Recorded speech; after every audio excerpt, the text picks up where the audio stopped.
그 배는 시몬의 배라. 이런 제목으로 누가복음 강의를 이어가도록 하겠습니다. 그리스도께서는 메시아로서의 공적인 사역을 시작하시면서 결코 그 과정이 순탄하지만은 않을 것이라는 것을 그분의 사역의 시작에서부터 일어나는 일들을 통해서 성경은 우리에게 그것을 똑똑히 보여주고 있습니다.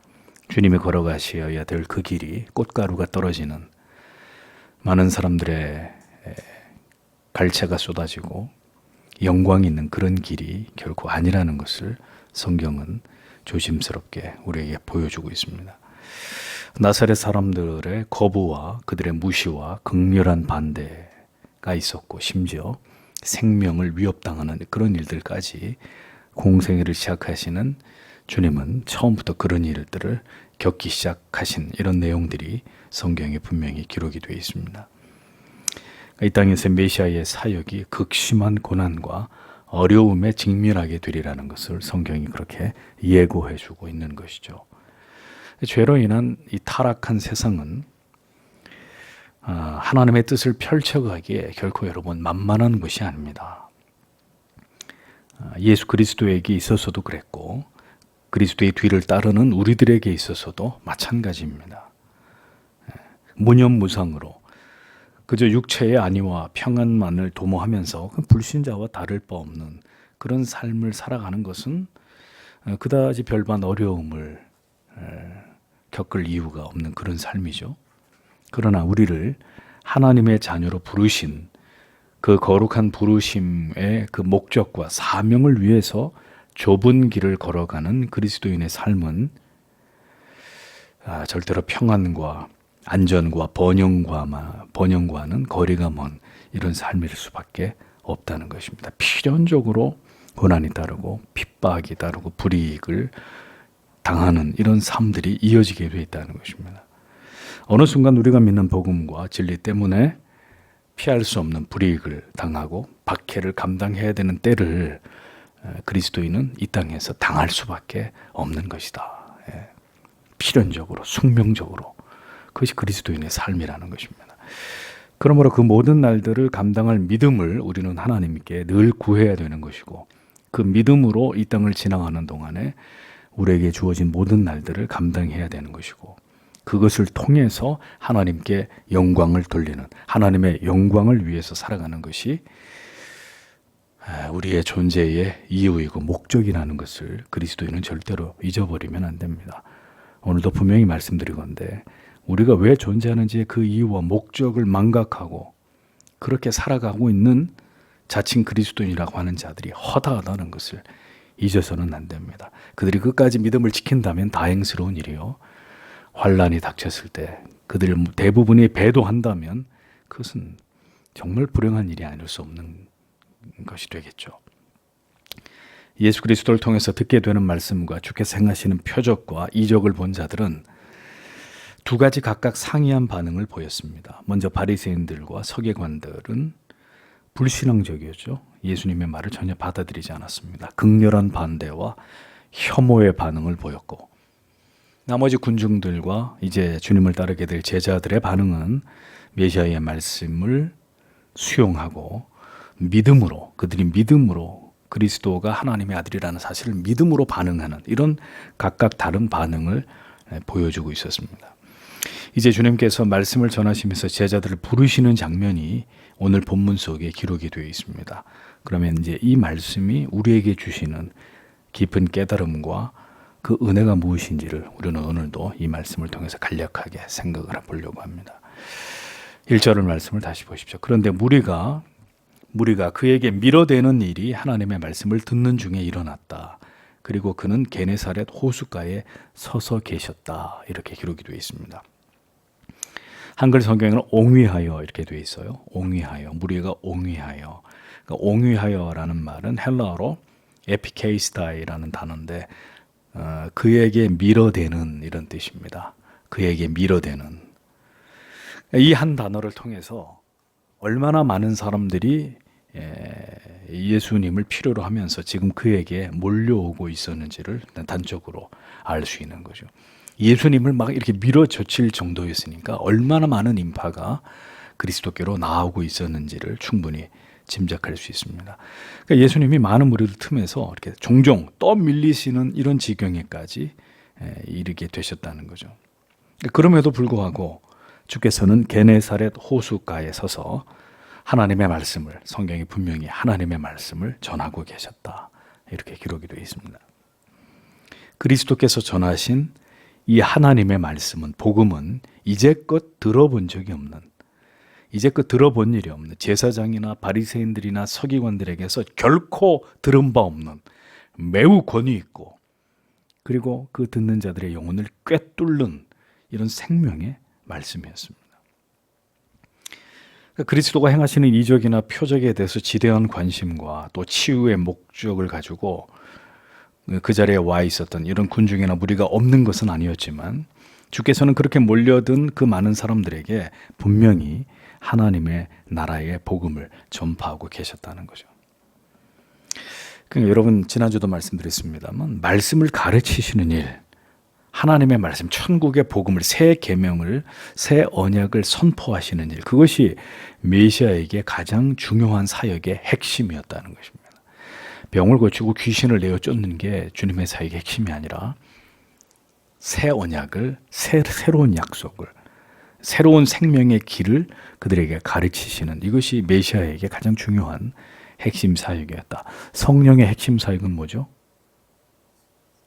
예수 그리스도의 복음을 사람들로 하여금 생각나게 하고 그것을 믿어지게 만드는, 그게 성령의 핵심 사역인데, 이 엉터리 성령 사역자들이 무슨 성령 사역이 방언이나 주고 말이죠, 예언이나 하고 지금도 병이나 고치는, 그게 무슨 성령의 사역인 것처럼 떠들고 있지만, 성령의 사역은 그리스도께서 하신 말씀이 생생하게 생각나고 깨달아지고 믿어지게 하시는, 그 일을 성령이 하시는 거죠. 그러니까 그리스도는 가장 중요한 그분의 사역은 하나님의 말씀을, 이 복음을, 율법이 아니라 복음을 새 시대에 새로운 하나님의 사람들에게 가르치시고 선포하시는 것이 그분의 사역의 핵심이었다는 거죠.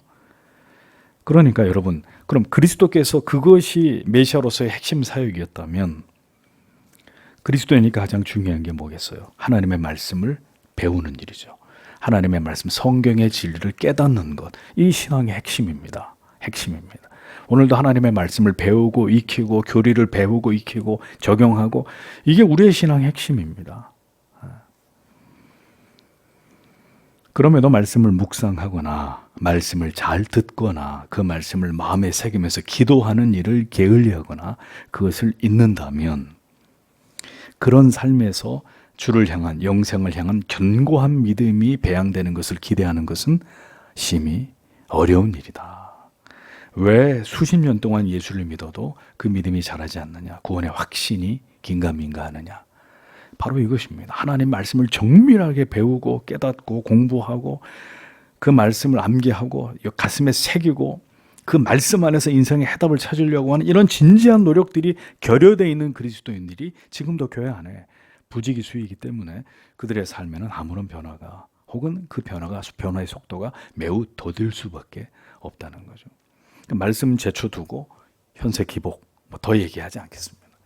잘못된 신앙의 동기를 가지고 교회를 다니고 종교 생활을 하니까 늘 신앙이 그 단계에서 벗어나지 못하는 이런 모습들을 보는 거죠.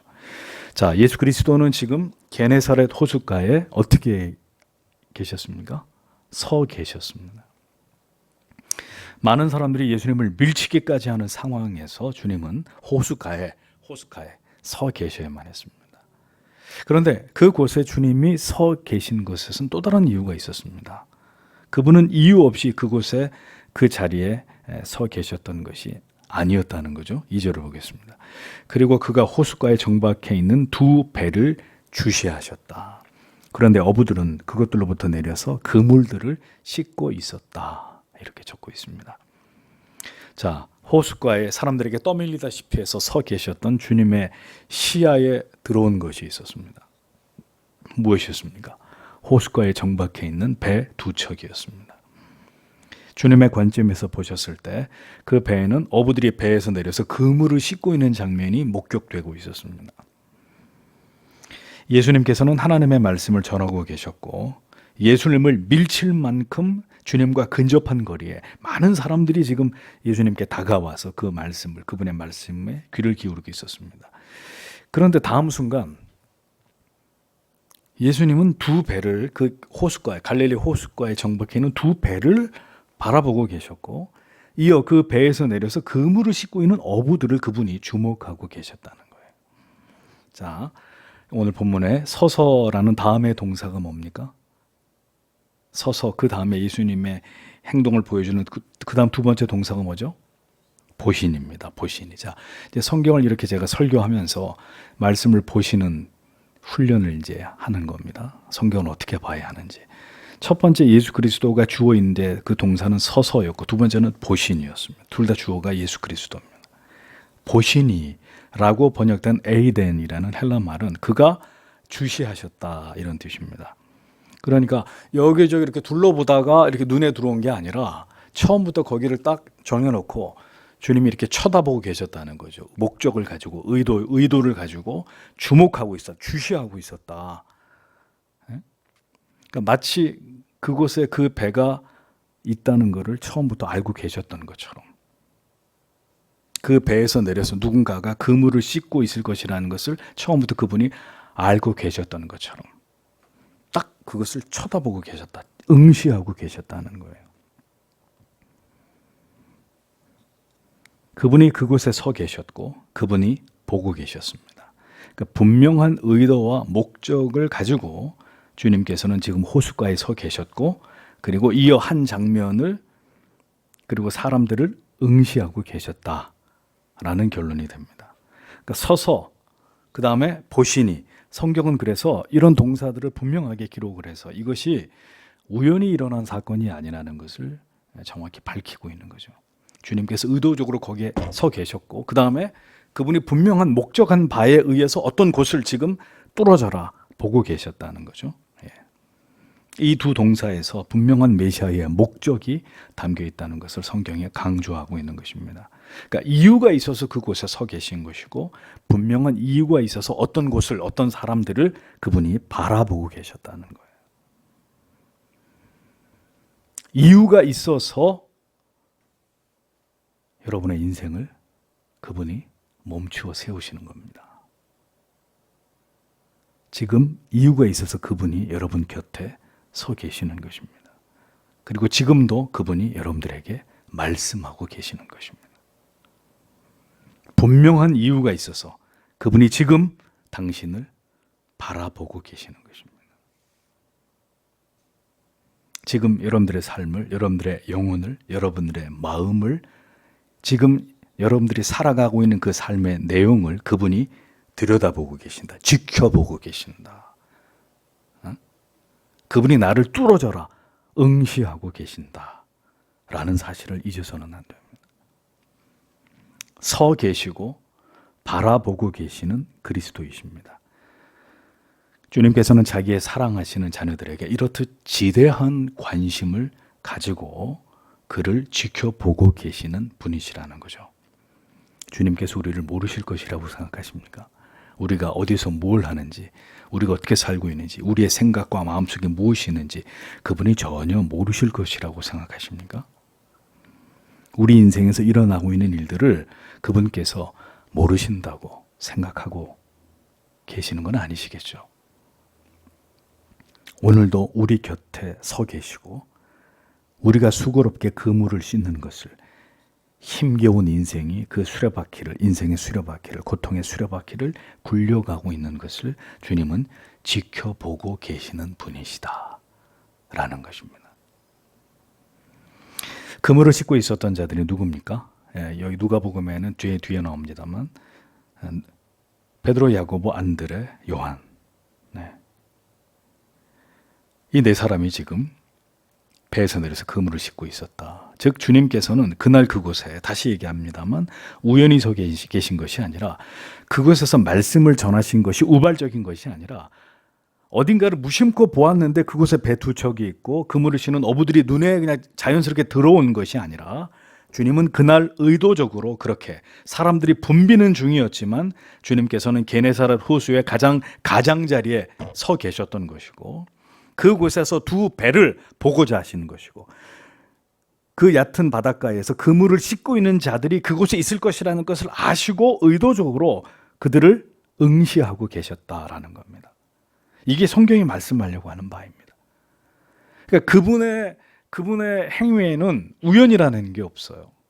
모든 것이 그분의 계획과 뜻대로 미리 다 하나님께서, 예수 그리스도께서 치밀하게 계획하신 대로, 뜻하신 대로, 그분이 섭리하신 대로 그 모든 현장들을 그분이 그렇게 만들어가고 계시는 거죠.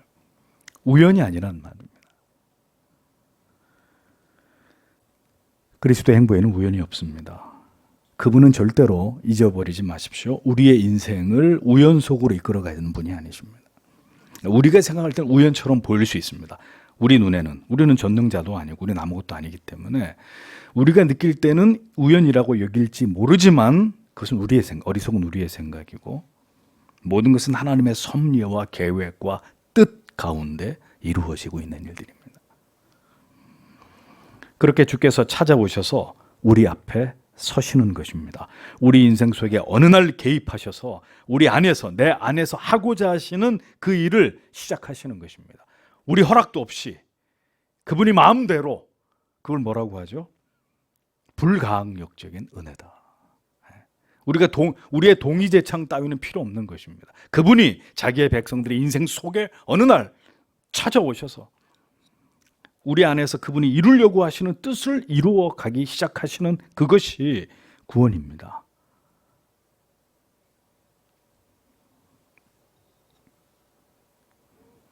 우리를 그렇게 하나님의 뜻 가운데로 이끌어 가시는 것이죠. 그것이 주님의 방법입니다. 자기 백성들에게 찾아오시는 순간입니다. 그래서 우리 모두가 그렇게 어느 순간 우리에게 찾아오셔서 우리 앞에 서시는, 그리고 우리를 주목하고 계시는 주님을 어느 순간에 뵙게 되는 것입니다. 내 의지와 내 노력이 아니라 일방적으로 그렇게 하시려고 그 모든 것을 계획하신 그분에 의해서, 그분의 찾아오심에 의해서 우리가 그분의 것이라는 사실을 어느 날 소스라치게 깨닫게 되는 거죠. 내가 누군지를 발견하게 되는 것입니다. 나에게 어떤 사랑이 쏟아부어졌는지를 깨닫게 되는 것입니다. 내가 얼마나 추악한 죄인인지가 어느 날 그 모든 것이 발각되어 버리는 일이 일어나고야 마는 것입니다. 기독교는 우리가 그리스도에게로 찾아가는 종교가 아닙니다. 주님이 우리에게 찾아오시는 종교입니다. 이어지는 주님의 동선을 보겠습니다. 3절에 그래서 배들 중에 하나에 오르시니 그것은 시몬의 것이었다. 그는 육지로부터 조금 되돌리도록 그에게 요청하셨다. 그리고 그가 앉으셔서 배에서부터 무리들을 가르치고 계셨다. 이렇게 기록되어 있습니다. 주님의 다음 행보는 뭡니까? 배의 다음 동사는 오르시는 것입니다. 서서, 그 다음에 바라보고, 그 다음엔 그 배에 오르시는 것입니다. 주님이 오르신 배 주인이 누구예요? 성경이 시몬의 배라고, 정확히 우연히 그냥 아무 개의 배에 이렇게 승선하신 것이 아니라 주님이 오르신 그 배는 바로 시몬의 배였다. 성경은 이 부분을 정확하게 기록하고 있습니다. 따라서 주님께서 시몬의 배에 오르신 것 역시 우연이 아니라 주님의 모든 계획 속에서 이루어진 일들이다 라는 것을 알 수 있습니다. 서서 바라보고 계시던 그 배 가운데 한 배, 두 배가 있었잖아요. 그 중에 한 배입니다. 베드로의 배 위에 주님이 일방적으로 그 배에 올라도 되겠느냐? 베드로야, 내가 네 배에 좀 타야 되겠는데 타도 되겠느냐? 뭐 그런 것이 성경에 그런 기록이 없죠. 네, 타도 될지 안 될지 물어보신 그런 적이 없습니다. 그냥 그분이 시몬의 배에 올라타셨습니다. 주님은 우리에게 들어와도 되는지를 물어보시는 분이 아닙니다. 내가 네 인생에 좀 들어와도 되겠느냐? 날 받아주겠느냐? 싫으냐? 그럼 갈게. 주님은 그러신 분이 아닙니다. 우리에게 들어와도 되는지를 물어보시는 분이 아닙니다. 내가 내 것을 찾는데, 내 것에게 다가가는데 물어볼 이유가 없듯이, 내가 다른 사람에게 내가 내 것을 찾는데 다른 사람한테 찾아도 되겠습니까? 내가 이런 걸 물어볼 이유가 없듯이 오늘 주께서는 당신의 사랑하는 제자 베드로에게 그렇게 일방적으로 찾아오셨고 그의 인생 속에 깊이 들어와 버리셨습니다. 이것이 바로 하나님의 놀라우신, 저항할 수 없는, 거부할 수 없는 은혜라는 거죠. 거스릴 수 없는. 잠깐만요, 내리십시오. 왜 제 허락도 없이 남의 배 함부로 오르시는 겁니까? 베드로는 그렇게 주님을 막아서지 않았습니다. 아니, 막아설 수 없었습니다. 그 일은 이미 그렇게 되어지기로 하나님의 뜻 가운데, 예수 그리스도의 계획 속에 그렇게 모두 다 짜여져 있었고 준비된 일이었기 때문에 감히 피조물인 인간 따위가 들어오십시오, 마십시오, 타십시오, 내리십시오 라고 말할 계제의 것이 아니었단 말이죠. 그렇게 그분께서 여러분의 생애 속에 어느 날 노크도 없이 문을 열고 들어와 버리신 것입니다.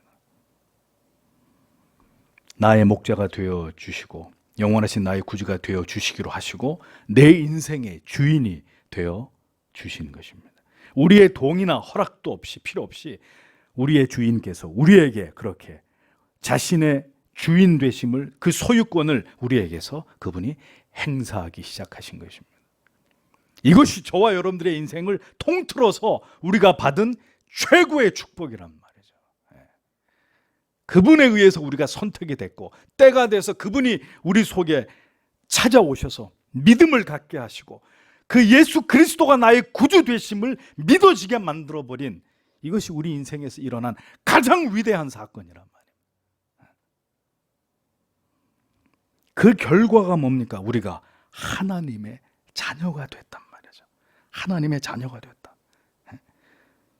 이거보다 더 큰 은혜와 사랑이 어디 있습니까? 이거보다 더 큰 축복이, 우리가 받은 가장 위대한 특권이 이거보다 더 놀라운 것이 도대체 무엇이란 말입니까?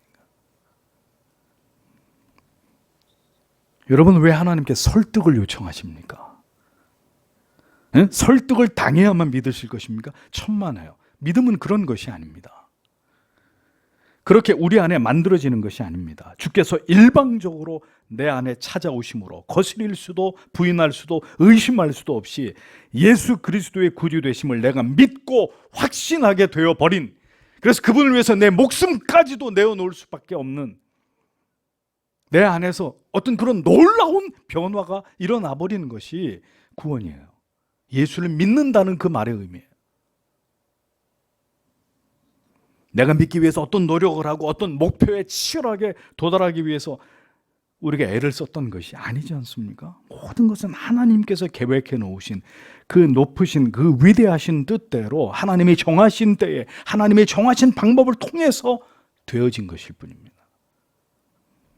이것이 우리가 받은 구원이라는 거죠. 우리가 하나님의 자녀가 될 수 있었던 유일한 이유라는 것입니다. 그래서 우리는 오늘도 그와 같은 찾아오심이 믿어지게 하시는 이 은혜가 죄인들에게 베풀어 주시기를, 우리 아버지와 어머니와 우리의 배우자와 우리의 자녀들에게 이 위대한 하나님의 찾아오심이, 그 일방적인 하나님의 은혜가 임하기를 겸손히 하나님 앞에 마음을 조아려서 기도해야 되는 것이죠.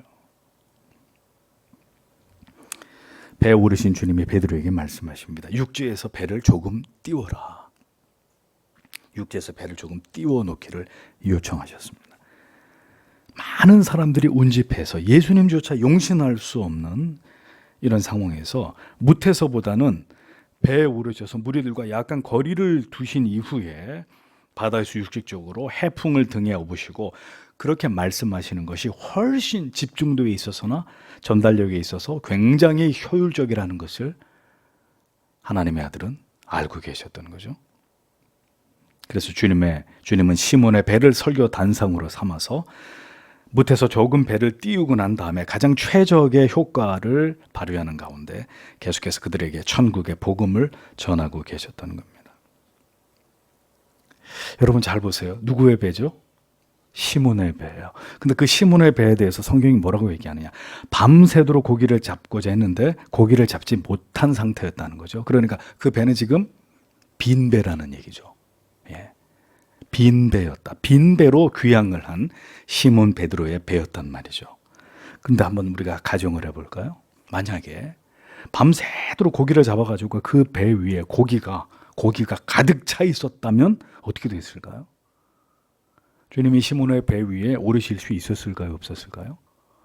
배 위에 고기가 가득 차 있는데 예수님이 그 배 위에 오르실 때, 무태도 사람이 너무 많아가지고 배로 옮겨 타시는 상황인데 배에 고기가 잔뜩 있다. 그럼 그 배에 오르실 수가 없는 거죠. 밤새도록 고기를 잡았지만 그 배는 빈 배였기 때문에, 아니 빈 배가 되도록 주님께서 그렇게 섭리하셨기 때문에 그 배, 시몬의 배에, 그 빈 배에 주님이 오르실 수가 있으셨던 겁니다. 여러분, 무엇을 우리가 생각하게 됩니까? 우리의 인생이, 저와 여러분의 인생이 말이죠, 무엇 하나 아쉬운 것이 없고 무엇 하나 부족한 것이 없다면 주님께서 우리 안에 들어오심을 우리가 기뻐하고 환영할 수 있었을까요? 우리가 화려하고 대단한 인기와 명예를 누리면서 많은 것을 가져서 풍족하고 부족함이 없다면 우리가 오늘도 주님께 우리의 마음을 기울이고 그 앞에 엎드리고 주의 긍휼과 자비를 구하고 그 구원하시는 복음의 은혜와 영생의 소망을 두면서 좁은 길을 가고자 하는 그 마음을 주님께 기울일 수 있었을까요? 그래서 우리를 빈 배가 되게 하신 것입니다. 저와 여러분들의 인생을 그렇게 화려하지도, 그렇게 풍요하지도, 그렇게 고관대작의 높은 자리도 아니고, 그래서 의지할 곳 없이 외로운 인생이 되게 하신 것입니다. 우리가 그걸 몰랐을 때는 하나님을 원망하고, 왜 내 인생만 이렇습니까, 주님? 왜 나만 이렇게 초라하고 외롭고 가난하고 보잘것없고, 왜 내 인생만, 왜 나는 항상 빈배입니까, 주님? 이와 같은 하나님의 섭리와 뜻을 몰랐을 때는 우린 그렇게 원망하고 저주하고 불평했던 그런 우리가 아니었습니까? 우리가 가장 아끼던 것을 가져가시고 잘 나가던 우리의 삶을 멈춰 세우시고 그 많던 친구들도 다 떠나가게 하신 것입니다. 왜요? 빈 배로 만들려고. 빈 배가 되어야, 빈 배로 만들어서 주님이 그 배 위에 오르실 수 있기 때문에 우리의 인생을 주님께서 그렇게 만들어 가신 것입니다. 그 빈 배에 주님께서 오르실 수 있도록 밤새 그물을 던졌지만 아무것도 얻지 못하도록 그렇게 하셨다는 것입니다. 그래서 빈 배가 된 것은, 시몬의 빈 배는 저주가 아니라, 비참한 인생이 아니라 축복인 것이죠.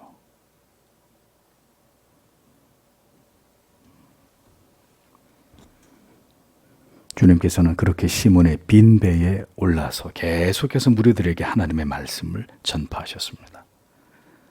빈 배로 돌아오게 하심도 하나님의 놀라운 은혜였다. 빈 배로 귀향한 베드로의 그날은 그가 그 자신의 주인을 만나게 되는, 그가 이 세상에 왜 존재해야만 되는지를 발견하게 된 생애적인 날, 가장 감격적이고 가장 기쁜 날이 되었다는 거죠. 빈 배로, 그 게네사렛 호숫가에서 고기를 잡는 것으로 잔뼈가 굵었던 그 베테랑 어부가 빈 배로 밤새도록 그물을 던졌는데 웬일일까? 이유를 알 수 없는, 그래서 빈 배로 돌아온 그날 아침이 베드로가 새롭게 태어난 날이 되더라. 그것이 하나님이 하시는 일입니다. 그 역사적인 그리스도와의 만남의 순간이 오기까지 베드로의 배는 빈 배였다. 채우려고 하지 마십시오.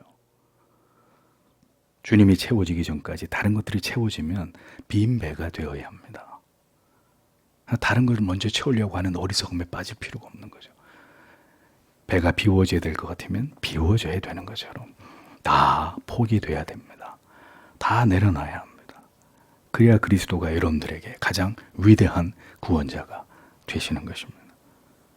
아무도 우리의 미래를 알지 못합니다. 지금 모든 것이 여유롭고 풍요로워도 그 모든 것을 다 잃어버리게 될 수도 있고, 한순간에 빈배처럼 아무것도 남겨진 것이 없는 인생이지만 그 인생의 주인을, 우리의 구주를 만나게 되므로 내 인생이 송두리째 바뀌는 감격과 기쁨을 경험하게 될지도 모르는 것이 우리의 인생입니다. 그러니까 우리의 뜻대로 되어지는 것이 아무것도 없는 거죠. 우리 인생 속에 모든 것은 그분의 주권대로, 그분의 섭리와 뜻대로 우리의 인생에서 펼쳐질 뿐입니다. 그분이 주인공이신 거죠. 그분이 연출자, 감독이시고. 오늘까지 이토록 불행하고 괴롭고 고통스러웠어도 하나님의 때가 이르러서 그 모든 것들을 넉넉히 이기고 혹은 그 모든 것에서 벗어나게 하시는 하나님의 크신 은혜를 우리가 하나님의 때가 되면 경험하게 될 수 있다는 것. 분명 하나님의 은혜이고 나를 깊이 만나 주시기 위한 하나님의 놀라운 뜻과 섭리라는 것을 잊어서는 안 됩니다. 모든 하나님의 자녀들에게 그와 같은 날들이 그의 인생 속에 찾아온단 말이죠. 그 기가 막힌 날이 하나님의 백성들에게 찾아온다. 동이 트기 직전이 가장 어두운 법입니다. 빈배였던 시몬의 배에 빈배였던 초라한, 그래서 그물을 씻어야만 되는, 아무것도 잡히지 않은 빈 그물을 씻어야 되는 시몬의 그 배에 전 우주의 주인이 승선하셨습니다. 그리고 이제 그에게 무엇인가를 말씀하시려고 합니다. 그가 이제껏 들어보지 못한, 그가 존재하게 된 이유를, 그 이유에 관한 말씀을, 그 진리를 듣게 하고야 말게 하시는 그분이 예수 그리스도이십니다. 구주이십니다. 그분이 우리의 아버지이십니다. 그러므로 성도 여러분, 오늘도 답이 없는 우리 자신이나 우리의 상황을 바라보지 마십시오. 우리가 누굴 바라봐야 되나요? 오직 예수 그리스도만을 바라보아야 합니다. 그분이 어떤 분이신지에 주목하십시오. 주님과 함께 하루하루 살아가는 행복한 하나님의 자녀들이 될 수 있도록 오늘도 절대적인 우리의 마음의 평강과 소망과 확신 주시기를 우린 주님 앞에 오늘도 기도해야 합니다. 빈배에 주님이 찾아오셔서 이제 당신의 사랑하는 제자를 부르시는 장면은 다음 주에 계속해서 말씀을 이어가겠습니다. 이 풍성한 복음의 말씀 앞에서 다시 한번 우리에게 임한 하나님의 은혜를, 그리스도의 그 사랑을 기억하시면서 이 밤에도 주여 우리에게 그리스도로 말미암은 세상이 빼앗아갈 수 없는 이 절대적인 평강과 소망과 우리 안에 확신을 주옵소서. 그것으로 이 세상을 이기고 이 시대를 믿음으로 지나갈 수 있는 순례자들이 되도록 하나님께서 우리 모두에게 은혜 주시기를 이 밤에도 간절히 기도하고 돌아가시는 여러분들이 되시길 바랍니다. 기도하겠습니다.